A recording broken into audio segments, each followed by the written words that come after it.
And this evening, I'd like to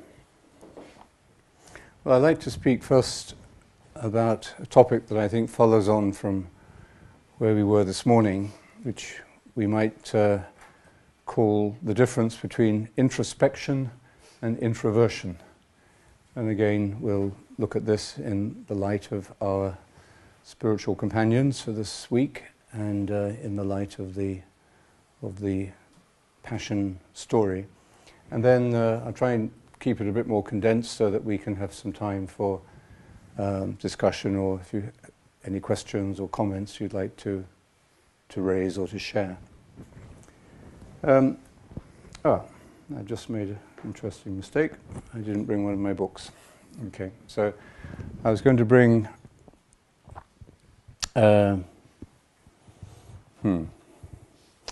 well, the first story, as far as I remember it, from the Desert Fathers, was of a monk who was complaining about his life. He was getting discouraged and bored and feeling a bit of a failure. And his teacher said to him, "Battle furiously." And the other story is a rather beautiful one of Saint Anthony of the Desert, who was the father of the desert tradition, or one of the very earliest teachers in the desert tradition. And it describes him, this great teacher, as one who was constantly learning from other people. And he would adopt the best traits in other people.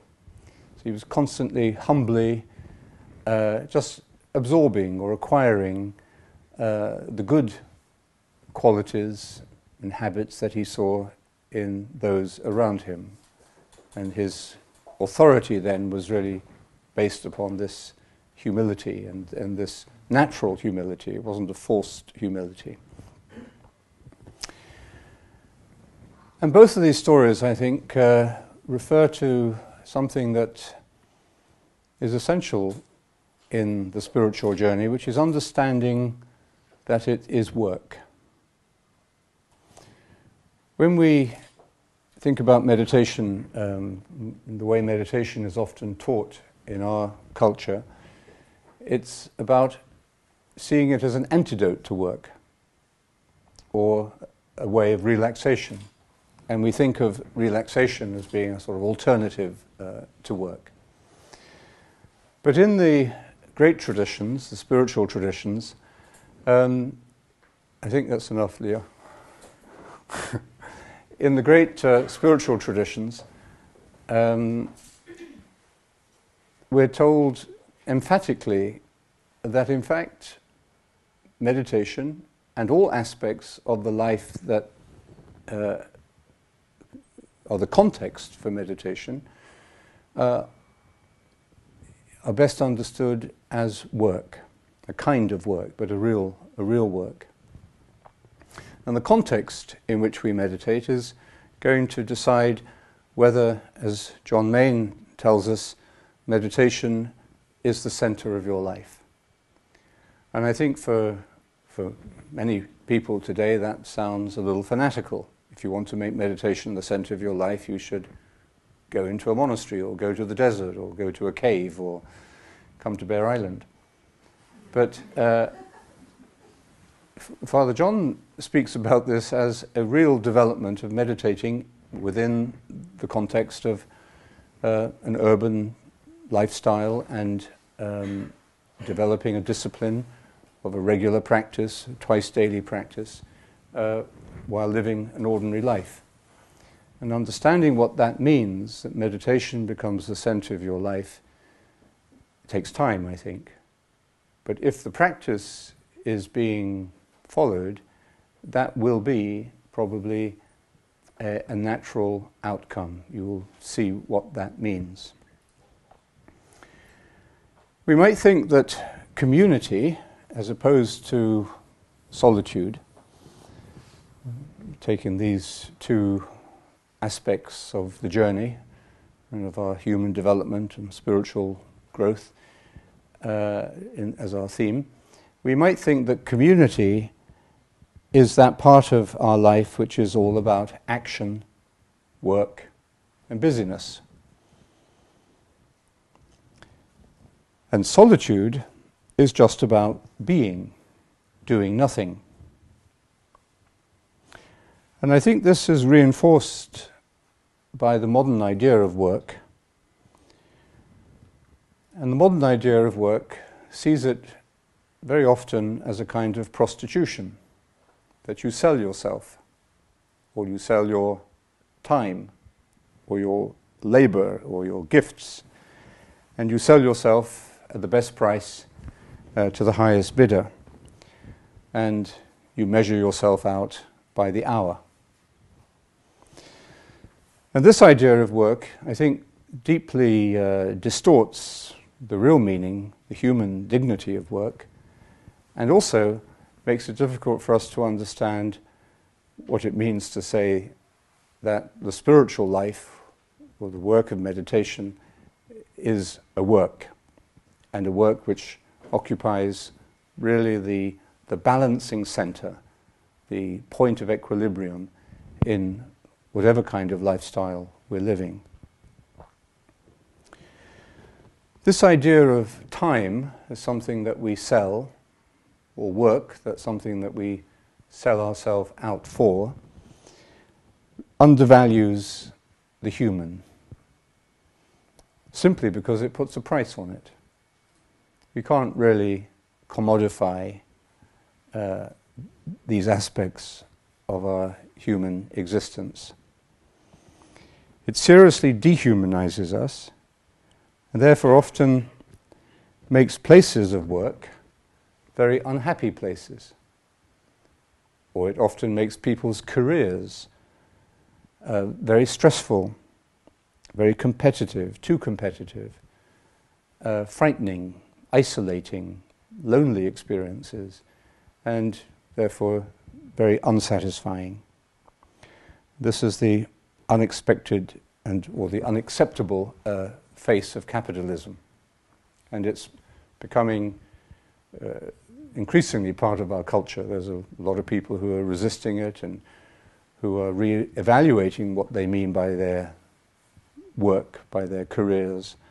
Many people, increasing number of people, of course, try to regain a human sense of themselves and their work by working for themselves, by being self-employed rather than selling yourself out to a big corporation. But the idea of work that prevails very often in our society is the kind of work that makes us come home too tired, too stressed, too anxious to do anything except sit down and watch the television. So the idea of actually sort of coming home and then occupying our time with some spiritual work just doesn't seem to fit in, because the opposite of work, the kind of work we've been doing all day, very stressful and draining kind of work rather than recreative work, leads us too exhausted or too dehumanized, really, to do anything except entertainment or some other kind of consumption.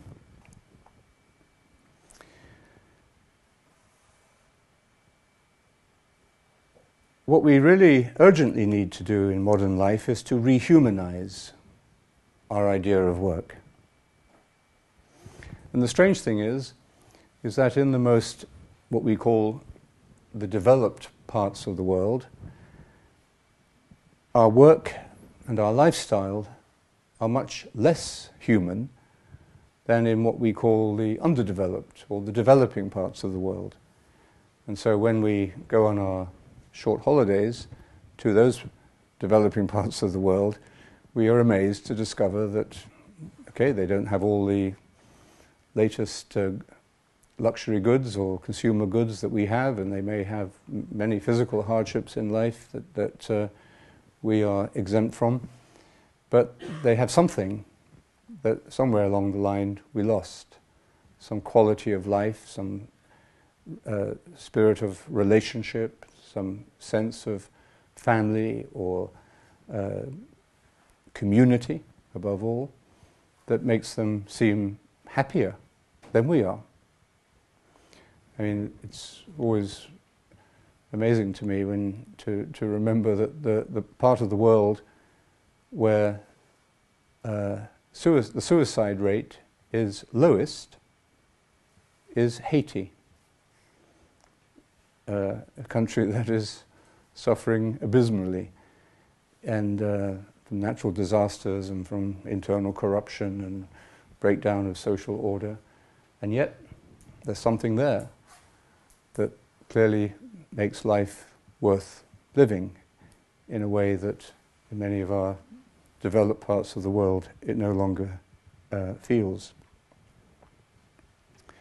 And I think this is what underlies the importance of teaching meditation within the social institutions of medicine or business or education, because it's these institutions, as they've been systematized and commodified, that often lead to a dehumanizing of the people who work in them or use their services. And this reduction or this damaging of the human dimension of those institutions and of working together for a common good, that's something that worries us deeply, I think. So, what is the difference then in terms of work between the contemplative and the active? The story of Martha and Mary that you're all familiar with, I'm sure, seems a surprisingly modern understanding of work as producing stress. This is in the case of Martha, of stress and anxiety and anger and dysfunction and isolation. And when she comes out of the kitchen to tell Jesus off and to tell him to tell her sister to give her a hand, we see all the classic symptoms of modern stress in an extreme form. And I think we all sympathize with Martha. We all know what it's like to be there. And we feel that Jesus perhaps is being a little unfair when he seems to take Mary's side in the situation, and to put Martha down when he tells her that Mary has chosen the better part. But by that point in the story, I think we're not just talking about psychological types, we're talking about the spiritual nature of each human being, which is this balance between contemplation and action. And what Jesus is saying here, it seems to me, is that contemplation or the experience of being comes before doing. And if we lose that grounding experience of contemplation, then our work does spin out of balance, out of control. And when we're out of balance, out of control, we suffer. And stress is one manifestation or one word we have for multiple kinds of suffering. The essential thing, though, I think, in considering the story as something that helps us to rebalance our own life, is to ask, what is Mary doing all this time? And Mary is accountable as well. Is she just sitting there dozing or daydreaming, or is she really listening, as the gospel story tells us, listening to the Lord in silence and stillness? So is she really meditating, we would say? Is she really doing the work? Is she saying the mantra? Is she paying attention? Is she alert? Is she awake? Or is she just sort of snoozing?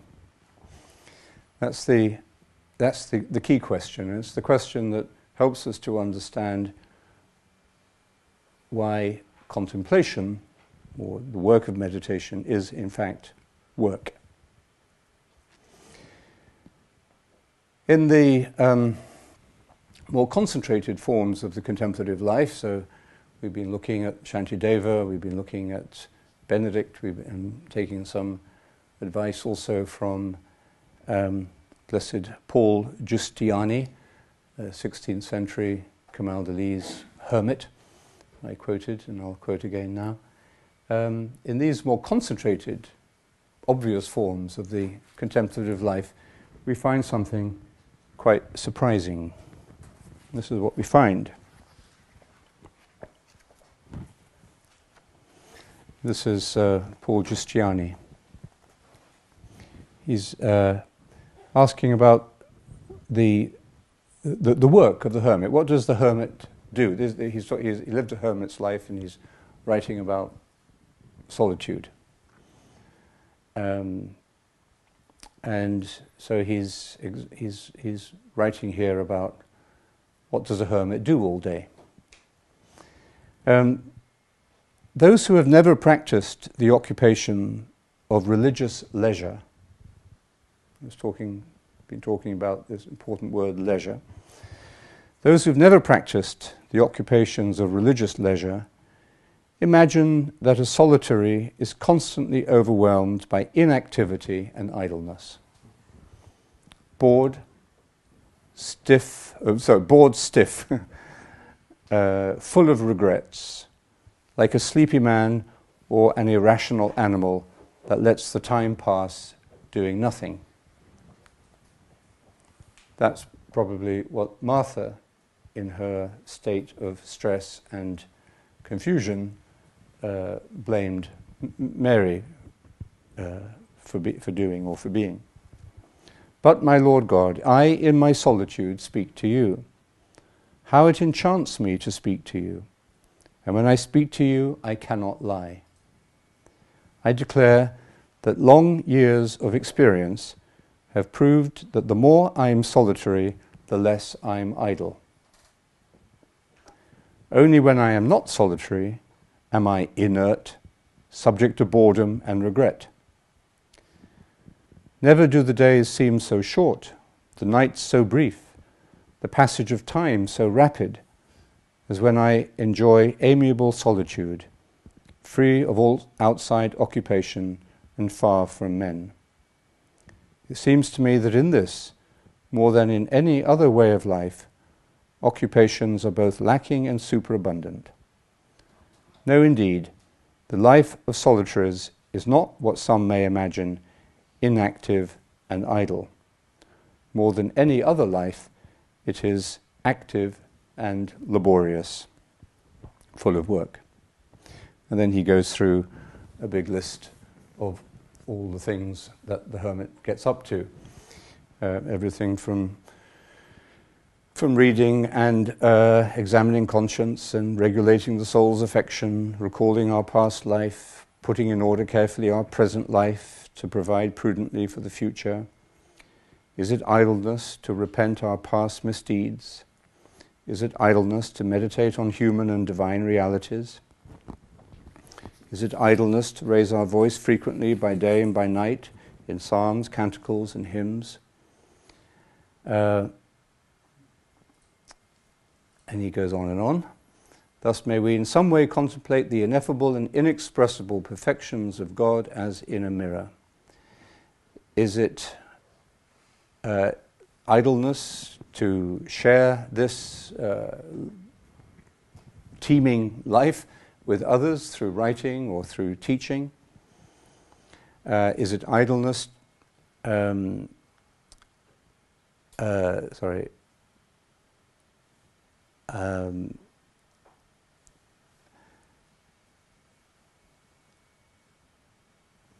I kind of lost that bit anyway. Do you maintain that all these activities and many other similar practices of hermits are mere inertia, boredom, and lethargy? Indeed, you must admit that the solitary life is more active and laborious than any other. Busy not at external corporal tasks or worldly business alone, but at those noblest and more fruitful interior and spiritual exercises as best suit the part of ourselves that is immortal. So, he clearly wasn't sitting around feeling bored. Let me give you an example, he says. To discharge worldly duties, however numerous they may be, one soul suffices.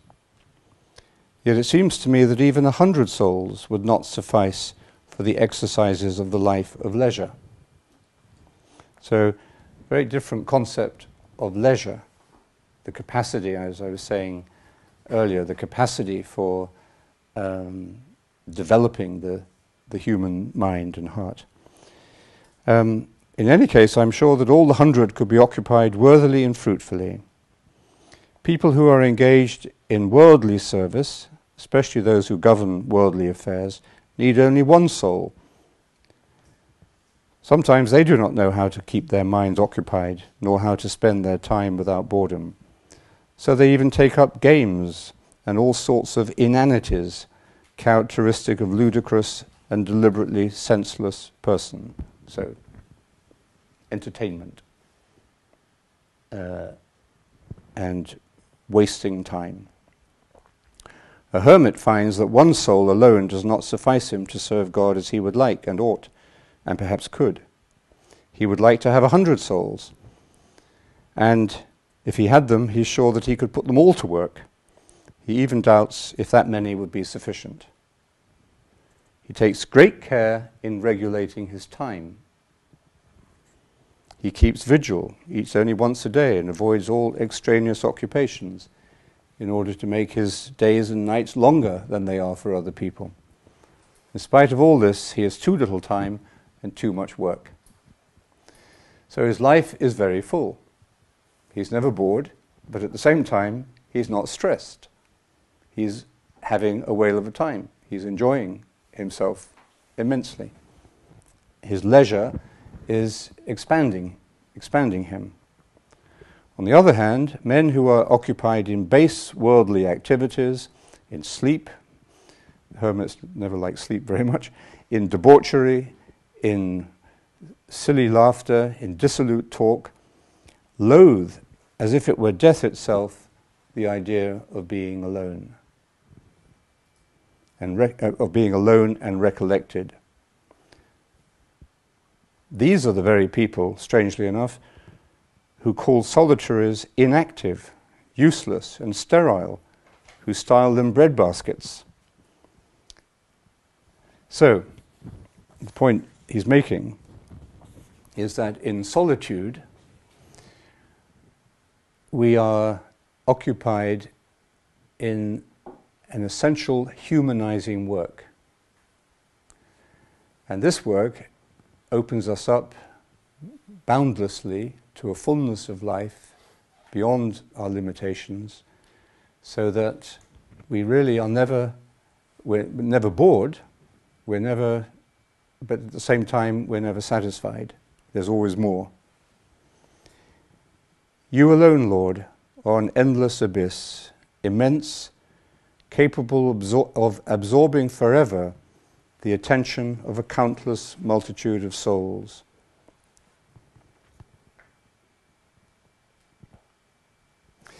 So, that's the understanding of solitude that we get from the Christian hermit. Saint Benedict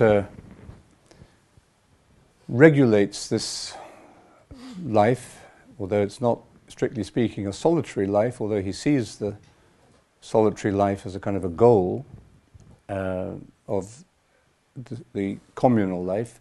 Community is a training to enable us to be in solitude. It's roughly how he sees it. And Benedict also insists that idleness is the enemy of the soul, and that the monk must be occupied. Time is too precious to waste. And so Benedict is the great example of time management. He regulates time during the day, which corresponds to the human mixture of body, mind and spirit. There's time for work, physical work, manual work. There's time for reading, for study, the exercise of the mind. And he says even if the monks don't want to read, they should be forced to, because they need to keep their minds active and enriched, mostly with scripture, and prayer. So prayer, work, and study. And prayer is what holds it together, the rhythm of prayer punctuating the day.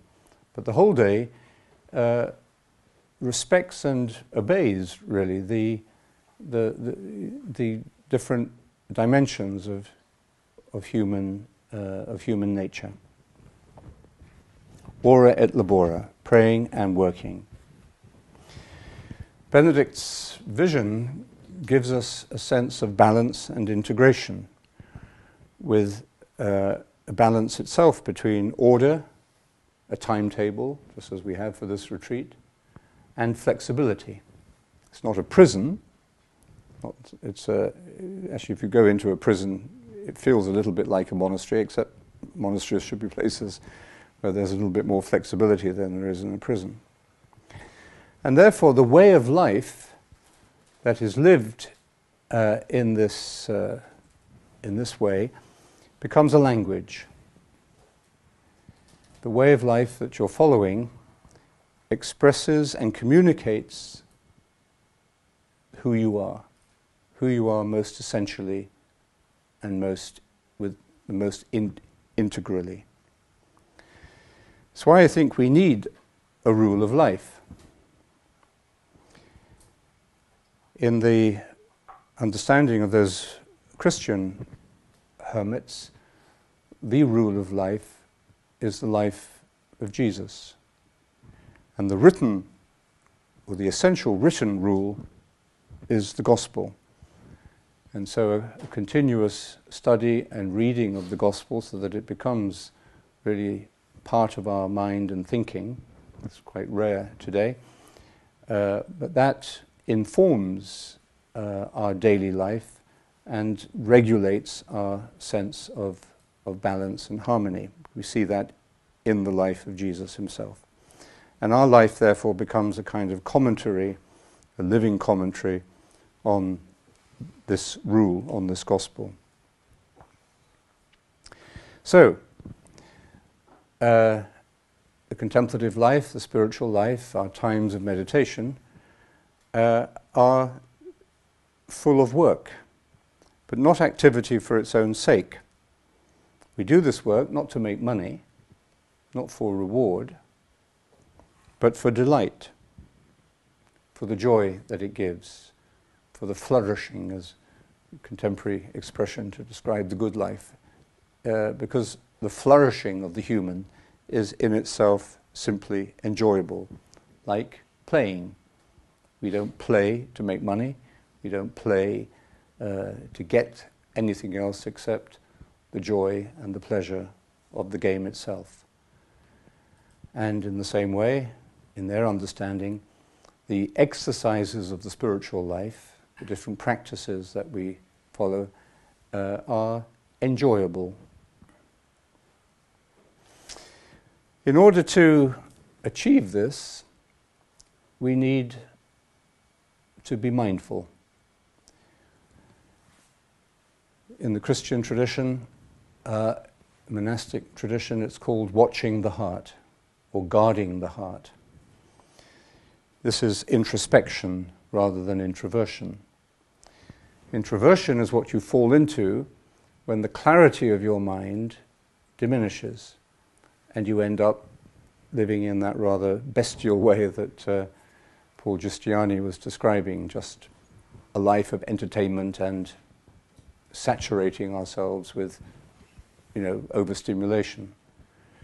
But when the mind is clear, we are not fixated upon our own selves, filling in time, worried about being bored. We are able to see within ourselves and we're able to identify anything in ourselves that needs to be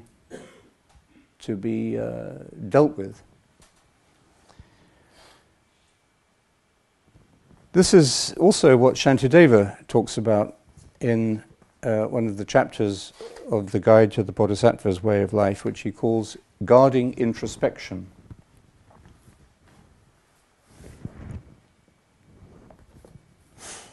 And this is what he tells us about it. Find it.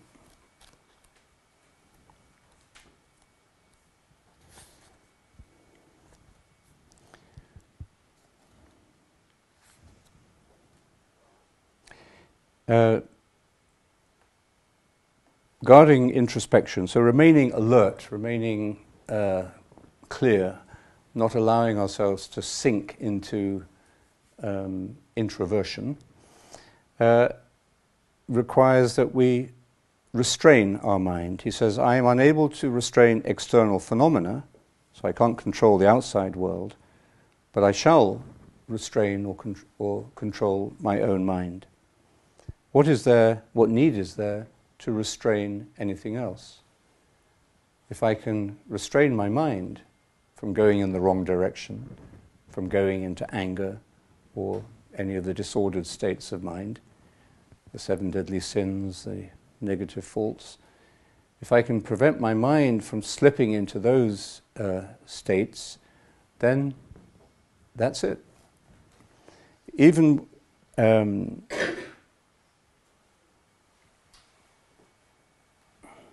he uses this example of going on a journey and walking across the world, and the roads are hard and rough and would tear your feet apart. So do we try to cover the world with leather, or do we just put leather on our feet? Would there be leather enough to cover the entire world? The earth is covered over merely with the leather of my sandals. So if I can control my mind, catch my mind, guard my mind and my heart from falling into these negative states, then I have really put myself in harmony with the world. He also speaks about this mindfulness as the mind of renunciation, the letting go of these disordered states of attachment or delusion. When I've noticed that I'm slipping into that state of mind, and you might notice it as soon as you begin to start to get sad, or despairing, or depressed, or one of your old addictions comes back and calls you, or when you begin to feel angry, when you begin to blame other people for what you're feeling. As soon as we begin to see this, we have to renounce it, we have to let go. This is the work that the other hermit was talking about. When the mind of renunciation is obtained, that is considered the perfection of ethical discipline. So what you do, if your mind is in that clear, balanced, alert, healthy state, what you do in that state of mind will be good. It will be ethical. It will be useful.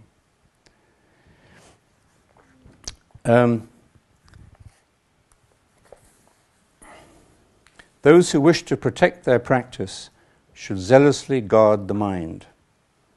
The practice cannot be protected without guarding the unsteady mind. Untamed mad elephants do not inflict as much harm in this world as does the unleashed elephant of the mind. But if the elephant of the mind is completely restrained by the rope of mindfulness, then all dangers vanish and complete well-being is obtained. So, the happiness we're looking for, the fullness we're looking for, the delight that the Christian hermit Brother Paul was talking about, the secret to that is in our own mind.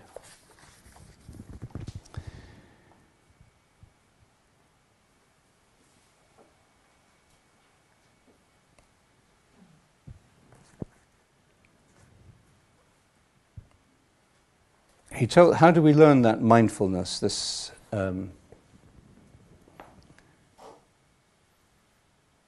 this ability to be alert and quickly, spontaneously responsive to the changing moods of our minds and emotions? How do we learn that? How do we cultivate that? Well, we obviously cultivate it through the discipline and the practice of meditation.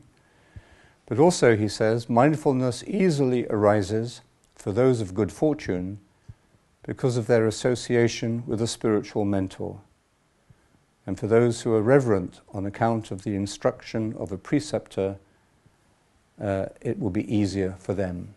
So, if we have the good fortune of, we would say, spiritual friendship, or the grace of the Guru, as we would find that in Christ, in the Spirit of Christ, the teacher within. So it's through our own practice in solitude, meditation, and our relationship to our teacher, and our life in community, spiritual friendship, that we cultivate this mind, or this alertness, this mindfulness and responsiveness. And there's a description here of some of the characteristics of a mindful person. A mindful person is somebody who would not throw a bottle of whiskey out of their car and leave it on the side of the road, or finish a bag of crisps and throw the crisp packet out of the window. Flagrantly discarding a toothstick or spitting is undesirable, and urinating and so forth into water or on land is contemptible. One should not eat with a full mouth, noisily, or with the mouth wide open. Is that what you tell children? One should not sit with one's legs outstretched, and one should not rub one's hands together. One should not travel, lie, or sit alone with someone else's spouse. After observing and inquiring, one should forsake everything that does not please people. One should not point out anything with one's finger, but should respectfully show the way with one's whole right hand. One should not call out to someone and wave one's arms when there is little urgency. Instead, one should snap one's fingers or the like. Otherwise, one would lose composure. Composure. Very important word here, and I think when we come to look a little bit more at the Passion narrative, we'll see that Jesus maintains his composure, his mindfulness. He's poised in the midst of this terrible nightmare storm that he's going through. And all the Gospels, I think, give this sense of deep composure and presence of mind, we would say, or mindfulness. And he goes on other examples like this, I think, 94, 95. No, I think that's it. So a person who is mindful is a nice person to be with. They're not rude. They're not discourteous. Oh, he has another section here about, can't find it there, here.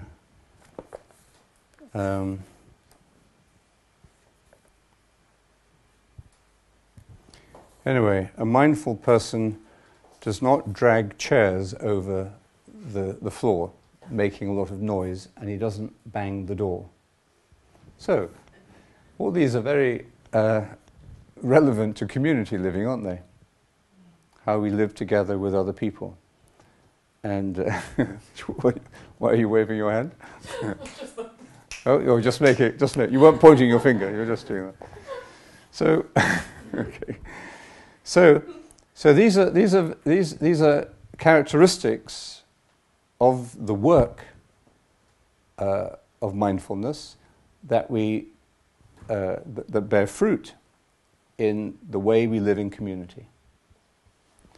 And it's this integration, we might say, of the inner and the outer dimensions of life that allows us to live to the full. Because what we clearly see here is this is in neither Shantideva nor in Benedict nor in Paul Giuliani do we find a concentration or emphasis upon suffering or upon self-denial or as a sort of a goal in itself.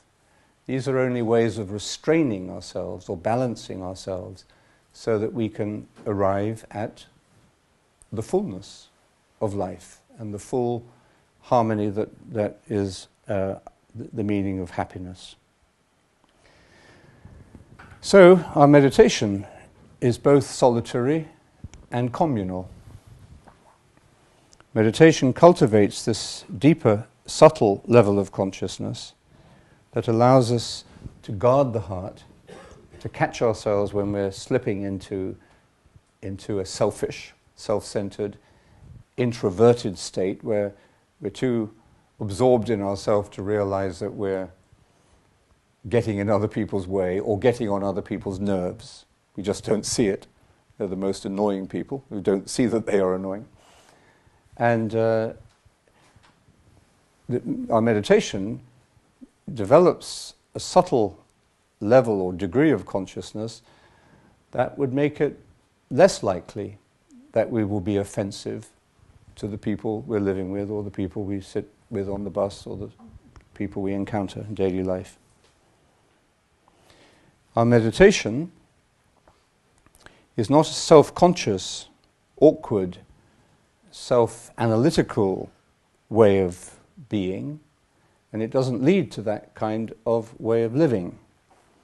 It's one that allows, quite the reverse, for spontaneity, for simplicity, for flexibility, for being in the present moment. So the mindfulness that both the Christian hermit and the Buddhist teacher are speaking about here is reflected not in a self-conscious, introverted kind of spirituality, but in a certain way of living, which is free of desire or free of attachment, and able to turn its attention generously to other people for their well-being. The goal and the fruit of meditation is not simply, in the narrow sense, our own fulfillment, but our way of being with others in a way that brings benefits to them as well as to ourselves. So, we can take a little time now before we meditate. If anyone would like to raise any questions or share any comments on what we've been talking about so far, or maybe you've got some insights. Would you like to make a musical contribution to it? Or maybe some insights that have just come to you as you've walked to the Heritage Centre here, or things that you've seen or come across, or anyone like to raise any thoughts or questions or share anything at all? I think I have the biggest dilemma of finding the balance of taking care of myself while actually giving myself away to others. And I don't know where the balance is because I live in the world that tells me take care of yourself, because unless you are centered and balanced, only then you can give yourself away to others and help others. And I'm struggling, where is that? Taking care of myself. Okay. And? And I guess, yeah. I guess the question is, what is okay? What is okay to take care of yourself? And how do I change my mind to think first others, then you, while remaining my own balance? The problem is, the more you think about it, the more of a problem it becomes, doesn't it? I mean, I suppose if you're in an extreme situation, like Martha was, then the first thing to do is to try to get out of the extreme stress or the extreme imbalance or the extreme unhappiness that you're feeling. But after that, so you may need to say, look, I need time for myself. I need to look after myself. I need to go and have a massage. I need to go on a retreat, or we need to do something to rebalance ourselves. But the goal, I think, is not to be flipping from one extreme to the other, but to maintain that balance. And I think a discipline is essential for that. A discipline in which you realize that the most loving thing you can do for yourself is to meditate. And that takes the attention off yourself in a way that allows a healing, harmonizing, natural process to take place. But you may well need some help, we all need some help to get into that discipline. I don't know, anybody got any thoughts on that?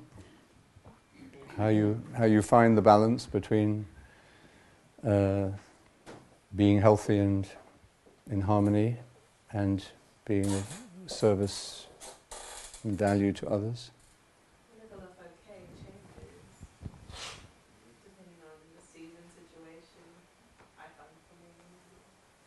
And so it's sort of being, I guess, the meditation allows you to see what level that okayness is.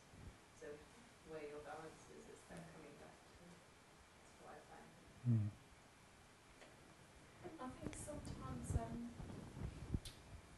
when we're sort of taking care of ourselves, sometimes service to others can be about honesty about what we can and can't do, and sort of communicating that to other people, and and sometimes that can be a service. Okay. Being unbalanced in some sense is also part of life. I think often there are extreme situations, and in the extreme situations one needs to deal with the extreme, and it is ludicrous to think that in that situation I will be totally balanced. And I think the stress comes when the extreme situation never lets off, when every day is extreme. But when you're in an extreme situation, it's totally, I believe this very deeply, it's totally okay to be for a short time, for a set period of time. This is extreme, and this is extreme, so I will have to go, I don't know, I'll have to pull an all-nighter or this or that, and then it will return to some kind of normality. And it becomes some kind of, can become a very unhelpful perfectionism to think that in every situation we will need to be balanced. If there are 4 phones that I have to service and they all ring at the same time, if they don't stop ringing, then it will become a problem. I don't know. It made me think of, it's not quite the answer, but Benedict talks about, when he's talking about how he sets out the monastery and the working day and so on, that people need help, so that he would provide help for people where there is perhaps an extreme, a lot of guests or whatever, and some guest master would need help, Mm. and that is built into the whole system. Mm. Now, I guess if you're not in a sort of system like that, that's not a help. But Yeah. meditation, in a sense, can lead you towards that. Yeah. Yes, interesting. Thank you. Yes, if meditation creates community, it's because it makes us aware that we don't, and we're not meant to deal with the challenges or difficulties or tragedies of life alone or in isolation. That there is within the community there's help. If we go over the top, there's help, and there's also help in maintaining a balance. I think that's.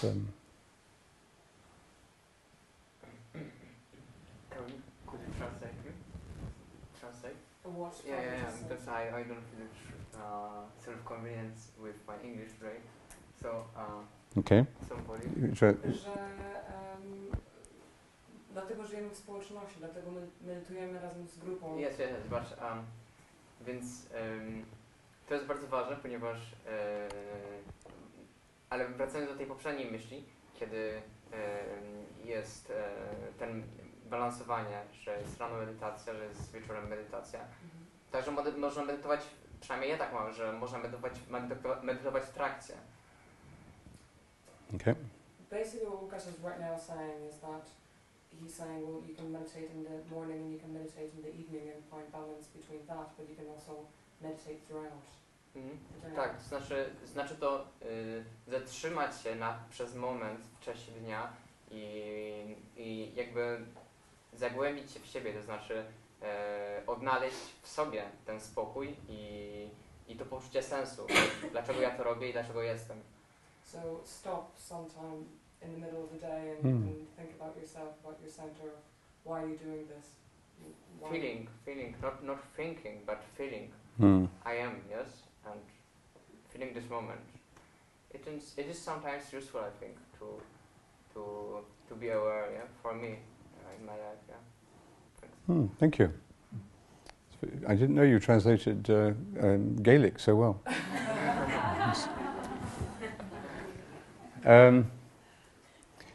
That reminds me, actually, just across the road here is the modern school on the island, and I was meditating with the children there a couple of weeks ago, and about 23 children, I think, in the school, and they have, like every group of children I've ever meditated with, a very quick and natural grasp of what meditation means.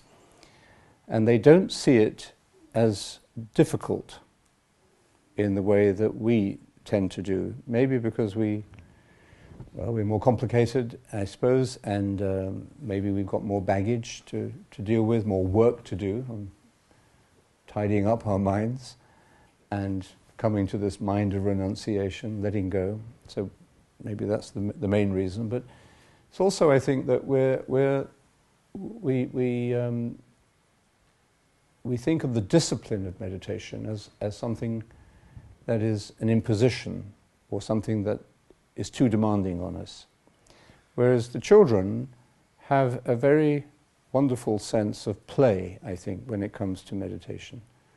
They see it as a playful, serious play. Like they take their games very seriously when they go out playing at break time. They're very serious about their games. And so in the same way, I think, as soon as they start to meditate, they discover, here's the rules, here is what you have to do: sit still, close your eyes, say your word, let go of your thoughts. So it's a simple game, and but it immediately produces delight. They experience it as joyful and as peaceful. Makes them happy. It helps them to get rid of their, anything they don't like. And it's perfectly natural and spontaneous for them. And so it may be related to what you're saying, Lukas, that they will say, most of them, if they're asked, if they meditate regularly at school, they will say that they meditate on their own as well. They choose to. No one's telling them to do it. About 70%, we did a little research project, and about 70% of children who meditate regularly at school will say that they meditate on their own. And so I always say to them, you know, you can meditate anywhere at any time. And I think, for example, if they're under stress or they feel sad or they had a fight or, you know, they're carrying something that they want to let go of, very intuitively they know that this little practice will reconnect them to the peace and the joy that they found in their own heart. So I think if we could be a little more playful like that and do exactly what you say, I think actually when people you know, have developed a discipline of meditation, they do find that at other times of the day the mantra will come to their mind, or when they're going in for you know, a difficult meeting, or they're sitting waiting for the dentist, that they will quite naturally and gratefully take a few deep breaths and start saying the mantra. This reconnects them to their own center. So I think that may be what you're saying. What happens when the situation is too overwhelming and you don't find the energy to meditate, you don't have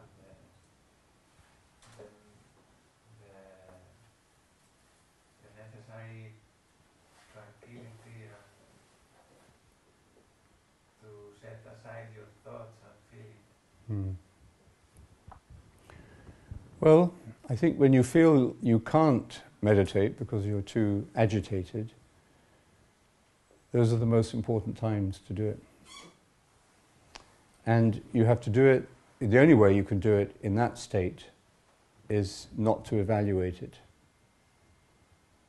to do the best you can and leave the evaluation till later. And that's maybe easier said than done, but actually it's easier than it sounds as well. You just do it as best you can. And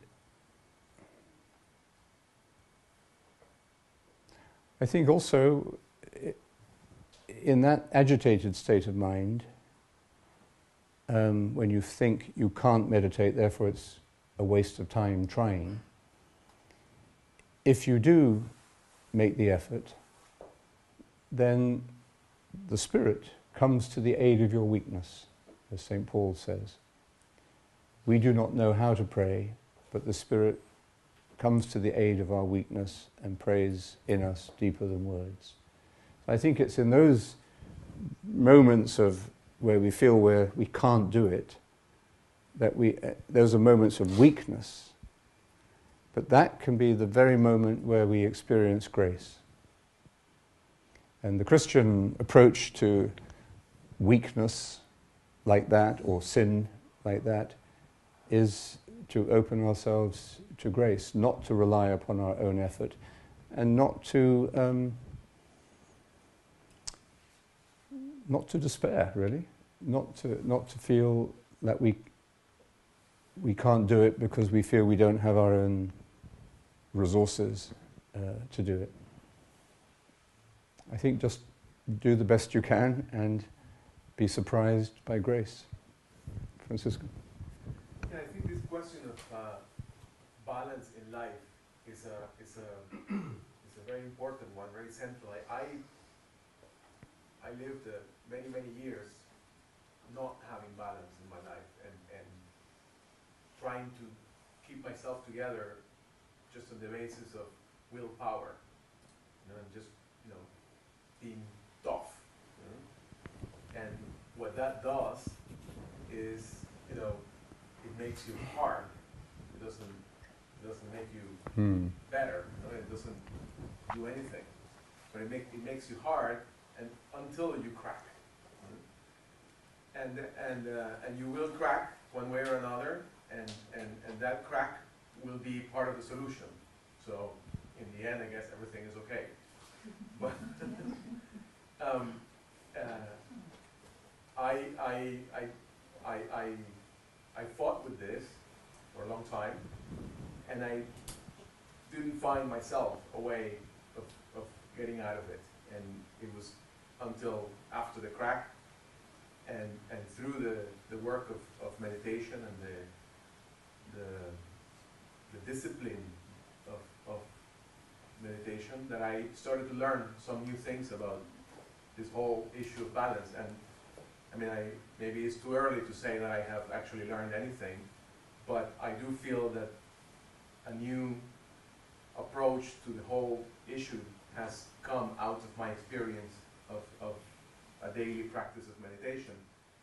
And you know, the issue is complex, and it's not easy to say one simple formula for every situation.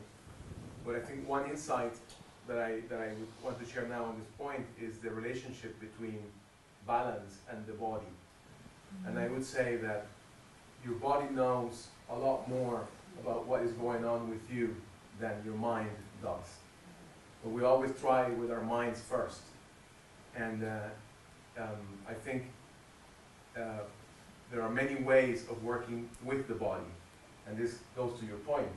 You know, when we're feeling too overwhelmed by whatever, thoughts, emotions, anything, to meditate, I would say that's the time to take the attention away from the mind and put attention in the body and do something physical. I mean, sometimes it's just jumping or dancing or doing push-ups or just walking around the block and then sitting down for the meditation. And it is amazing how much the energy can rearrange inside ourselves when we, instead of thinking about whatever is it that is causing us stress, or we put attention on the body.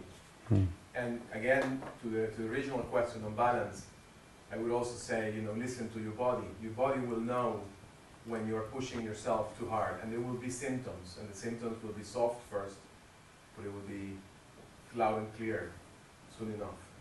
Thank you very much. I don't know, are the questions audible? Very audible. Oh, Bere, you could have told us that. They should increase the volume. Okay, you should say. Yeah. We will find. Okay. Anything else anyone would like to share? Regarding to balance, I think that we first need to take care of ourselves before we are able to take care of the others. And you've said that the best thing that you can do in this kind of difficult moments, you can meditate. I would say that the best thing you can do is just to let yourself be the way you are and to love yourself. Because also the best thing we can do is to love ourselves in order to be able to love others and give this love to others. So I think that in the middle of the stormy situations, I don't know whether meditation is, or at least for myself, whether striving to escape from my thoughts is the best thing I can do for myself. What I am trying to do is just being with what is and accepting it, and not trying to put it under carpet and say everything is fine. It's just, no, it's not fine, and it's the way it is. Sure. Yes, I think you're right, but I don't think that's, I think what you're describing is exactly what I mean by meditating. Meditating isn't putting it under the carpet, or it isn't trying to solve the problem. When you meditate, you are accepting yourself fully as you are at that moment. You're not trying to be better than you are. You're not trying to solve your problems. The work of meditation is this work of self-acceptance in the present moment, in a gentle way, not by force. And the fruit of that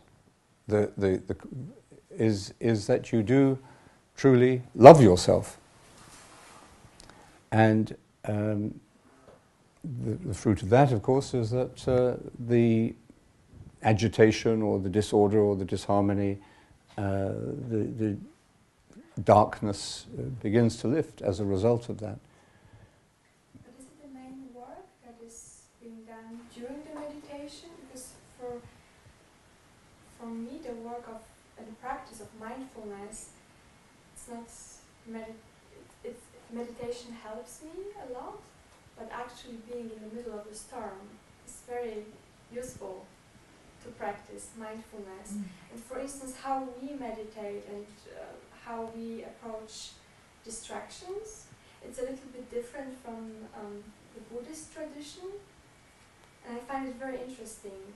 And in the Buddhist tradition, you just take everything what happens in the present moment as a support, as a teacher. So if something manages to distract you, then it can still teach you something, and you just. Yes, but that's true of all traditions.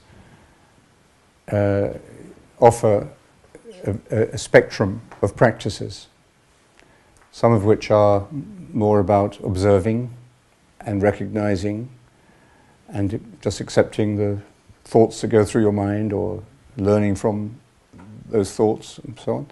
And there are other more concentrative practices, both in Buddhism and Christianity and other traditions, in which you gently but strongly let go with the power of attention. So you're not watching your thoughts, you are taking the attention off your thoughts. And you need some way to do that, of course. So I think there are different practices, and they work together in a balanced spiritual life. Yeah. I mean, one of the important practices in the Christian prayer system is Lectio, for example, where you sit with a short passage of scripture, you chew that passage, you're paying attention to the words, to what the words are saying to you, or the images, or the story. That's what we're doing if we're reflecting on the Passion story at this time of the year, and it's a form of meditation, if you like. It's a form of prayer. But then, and that can be very nourishing and very helpful, and it puts you into touch with exactly what you're feeling at the moment.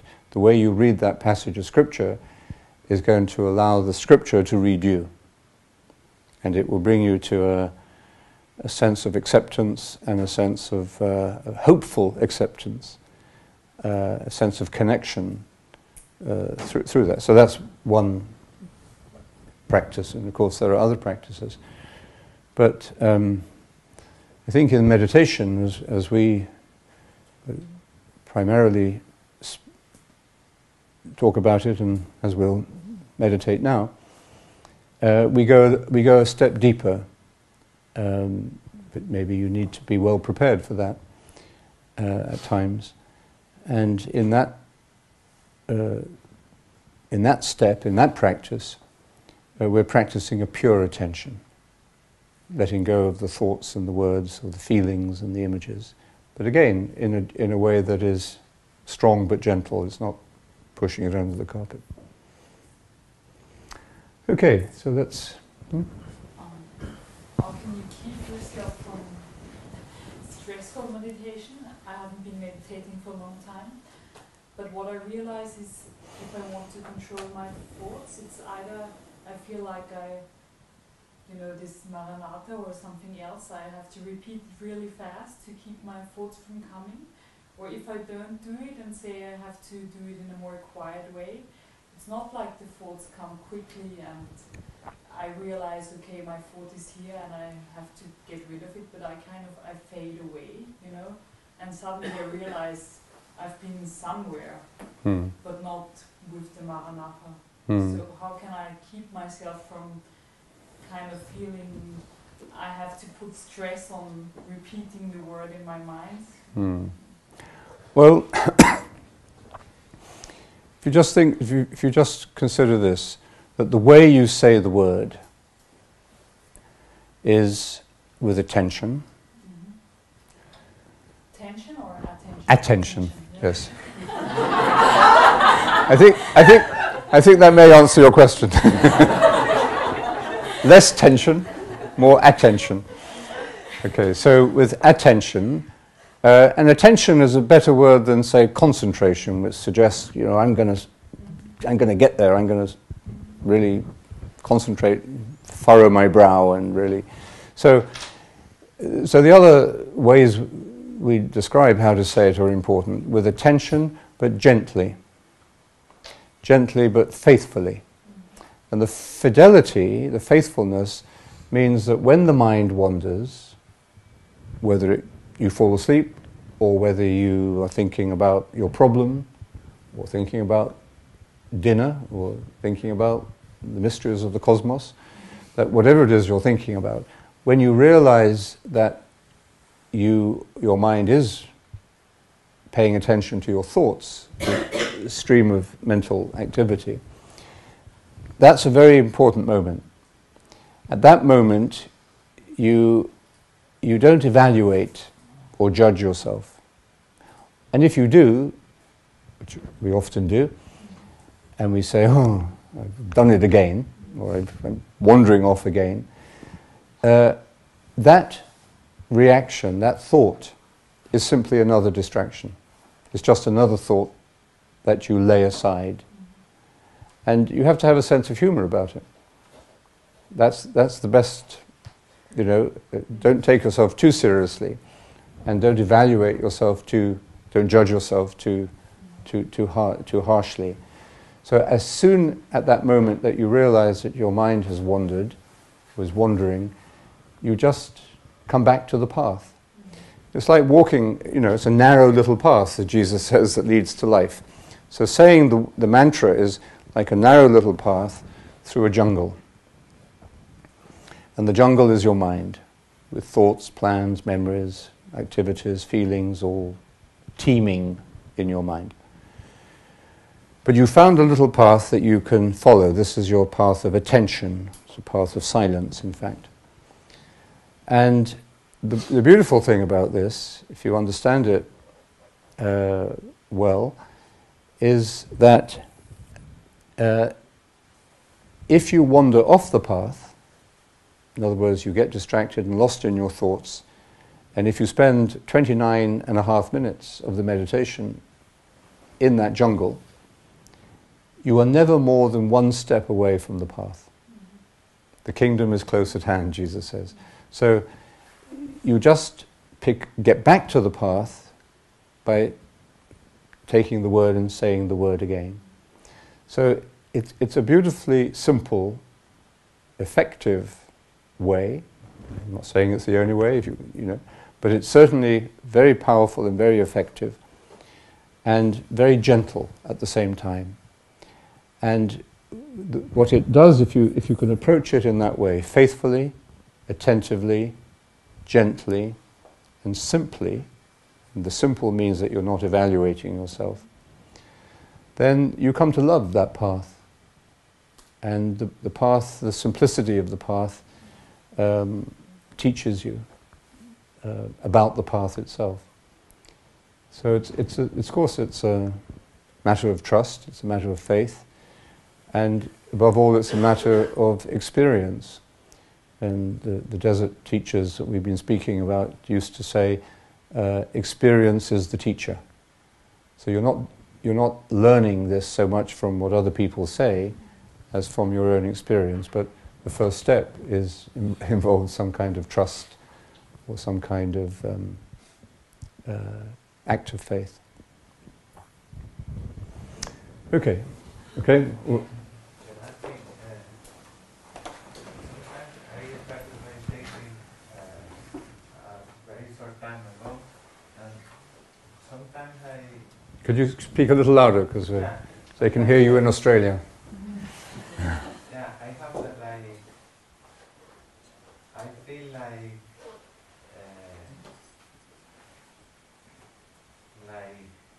God is trying to say something to me in a very gentle way, and it gives me peace and clarity. But some other time there are a lot of disruptive images and fantasy, and I don't know when, because sometimes the border is too thin, and I don't know when is something from God and when is my own imagination. So sometimes you're saying you don't know, in the meditation period you sometimes feel very peaceful and calm, you feel God is giving you something there directly. At other times you feel just the power of distraction and imagination. In a way, you don't have to make that judgment. You take it, whatever comes. And if your meditation this evening seems to you to be a failure, or to be, a lot of hard work or a lot of distraction, as far as you know, that may be the best meditation you've ever had. There are certainly times where you need to struggle, as those teachers that we've been listening to tell us. There is work involved in this. And other times we seem to break through into a pure blue sky and into beautiful sunlight of God's presence. And in a way we have to be accepting of each. Each type of experience has its own value. And this tradition that we follow with the mantra tells us to say the word in prosperity and in adversity. And John Cassian, the teacher of St. Benedict, whose teaching we draw on, has a long section in one of his conferences describing states of mind that you go through. And it's a pretty comprehensive account, really, of the kind of states of mind you will experience from day to day or year to year in meditation. There are times, as you say, of great peace and light and joy. There are times of doubt and dryness, or times of violent emotion or violent mental activity. And he describes the way to deal with any of these states of mind is to stay on that path, that narrow little path, to keep returning to the word gently, faithfully, patiently. And the result of that, the consequence of that practice, is a gradual calming and transformation of the mind, so that you become, the mind certainly becomes calmer. You begin to clear the blocks. You break some of the negative patterns of the mind that became compulsive. Gradually they dissolve, they change. You realize that you have more energy because your psyche isn't tied up with so much of these compulsive patterns. So you notice changes in yourself as a result of this work of saying the word in prosperity and adversity. And then I think you also begin to be aware of what else may help you in this work.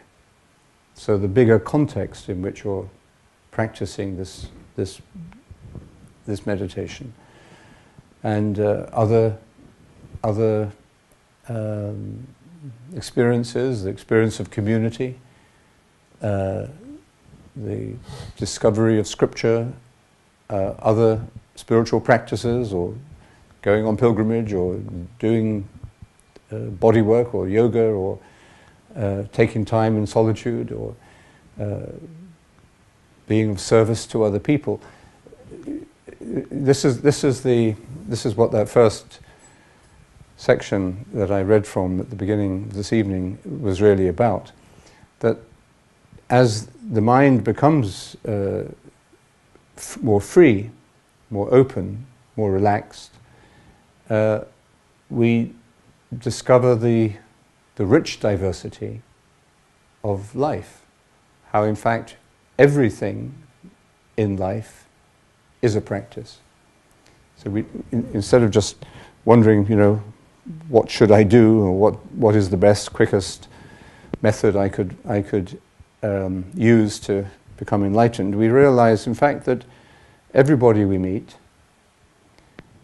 every mood that we're going through, every opportunity that arises, every challenge that we face, every gift that we discover, all of these are formative and enlightening. So the mind expands to accommodate really everything that happens. But there are certainly when you're beginning to meditate, again, as I said, you have to take it on trust to begin with, but the more regular your practice, the more quickly, you don't need so much to trust other people, the more you learn from your own experience. But then you realize that your own experience is more than your own experience. Your own experience is actually an entering into a mind and a consciousness larger than your own, deeper than your own, which is profoundly welcoming and gentle and helpful. And that's what we mean in the Christian understanding by saying that we enter into the mind of Christ, or that the prayer, the experience of prayer, is not just our own experience, but it is an expansion beyond what we call my own into a sense of participation or a sense of sharing in the Spirit, the prayer of Christ.